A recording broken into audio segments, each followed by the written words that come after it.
So in this video, I'm going to talk about request to send, clear to send, a wireless media access control algorithm. So request to send, clear to send, or RTS CTS, uses a short sequence of control packets to determine whether or not it's safe to transmit data. So here I'm showing three nodes, A, B, and C, where A can hear B and B can hear C, etc., but A and C cannot hear each other. And so in an RTS CTS exchange, rather than just immediately send a data packet to B like you do in, say, CSMA-CA, A can just transmit. Instead, the first step is that A sends what's called a request to send packet, or RTS. There's a short control packet, and it asks B, can I send you a packet of this duration, say. If B successfully receives the RTS and it believes that it's possible for it to receive, for example, it doesn't think anyone else can be transmitting nearby, then it can respond with a clear to send, a CTS. And it can tell A, you are clear to send for this period of time. And the key thing here is that C can overhear this clear to send packet and know that B is going to be receiving data.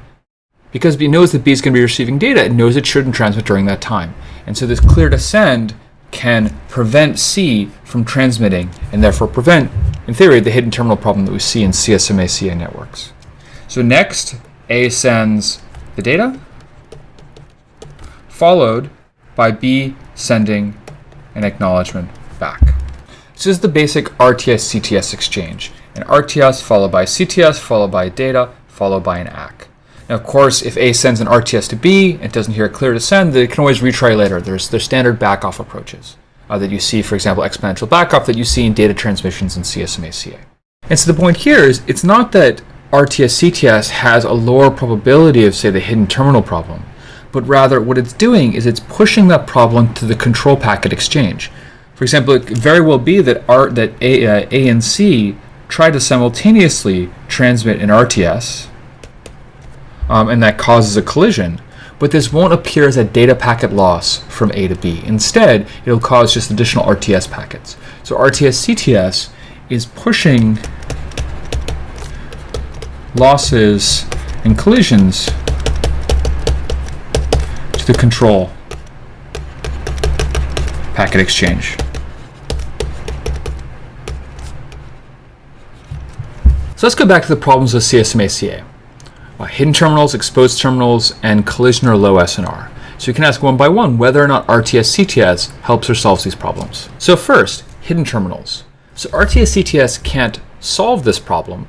It's always possible, for example, that RTSs aren't heard, CTSs aren't heard, that, for example, we have B sending a CTS to A, but some other node is transmitting, and so C ends up not hearing it. So it's possible that hidden terminals will occur, but RTS CTS greatly reduces them by having this clear to send packet and clearing the channel around a receiver.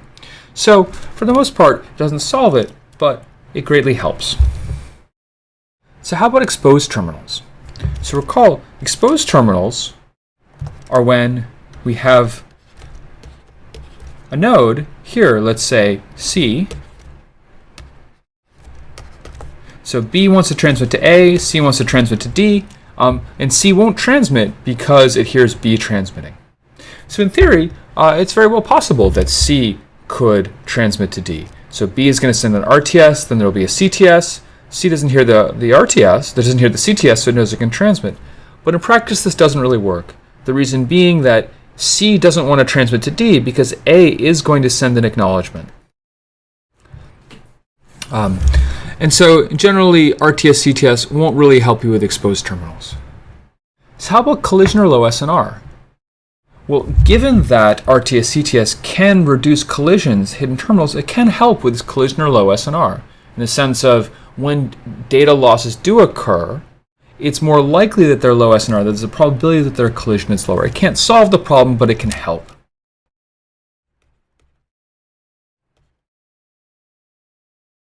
So given that RTS CTS can help and it can prevent, really help with the hidden terminal problem, which is pretty common, especially in heavily used networks, why don't we use it?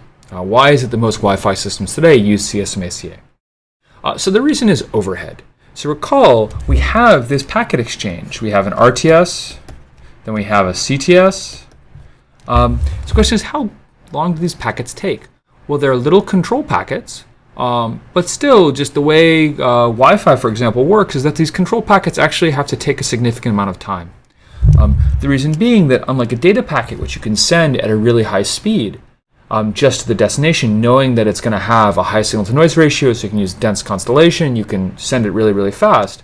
These control packets need to be heard by everyone, so they always have to be sent at a very low speed. So, wireless physical layers have many different speeds, and you always have to send these control packets at the lowest speed. And so if you look, let's say this is some data a student of mine collected just using 802.11b, so it has 4 speeds, 1, 2, 5.5, and 11 megabits per second. And this was the observed throughput in megabits per second of data. So this throughput observed up at the network layer, so you're exchanging these frames. And so you see, if you're exchanging data frames at 1 megabit per second, this small control exchange is not a big deal. It's just 4%. Because these control packets, the actual data packets themselves, are being sent at 1 megabit, so these control packets are small. But as the data rate goes up, as the data packets get shorter and shorter in time because they're faster and faster, the overhead goes up. These small control packets become a larger and larger fraction of the airtime. The point at which, if you're transmitting at 11 megabits per second, you can get about 5.89 megabits per second out of CSMA, about 4.42 out of RTS CTS. This is a 25% overhead. So you're reducing the throughput of your network by a quarter using RTS CTS.